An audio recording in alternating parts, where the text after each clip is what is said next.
What are the benefits to leading by serving? The practice of leading by serving has been gaining traction in recent years and for a good reason. Leading by serving is a powerful leadership philosophy that diverges from traditional leadership philosophies.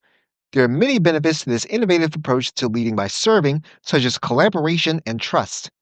If followers had reservations about the leader prior to seeing the leader's willingness to roll up their sleeves and to do the work being asked of them, they tend to lose their reservations when this happens. One benefit of leading by serving is a strong sense of purpose and a vision for the organization. When a leader decides to lead by serving, they are working alongside and thus have the opportunity to view the organization from the perspective of the members of the organization. If the leader did not assume a posture of service and was not willing to do menial work, the leader would not have been able to view the organization from a different vantage point.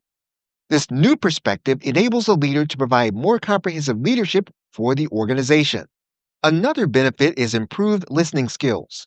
If a leader is working alongside the members of the group, they can focus more on working and listening than on speaking and commanding. In this setting, the leader can really listen to their followers. Improved listening leads to increased empathy. It is impossible to engage in increased and active listening and not develop a greater sense of empathy for those being listened to. One benefit is that followers feel respected, appreciated, and valued by their leader. There's a sense of recognition for the work they do from their leader, which enables them to feel valued and appreciated and respected. A second benefit to members is the encouragement to be innovative and share their own ideas. If the leader is not directly involved with leading and managing, but is instead working alongside the members in the group, there is freedom for the members of the group to create new ways of performing tasks and duties. This also contributes to a follower's sense of being respected and valued for their contribution to the organization. The customer is the ultimate beneficiary of the leading by serving model. Because of the value being given to the followers by the leader and the respect felt by the followers, these and other factors contribute to a better end product for the customer, which is the product, service, or experience.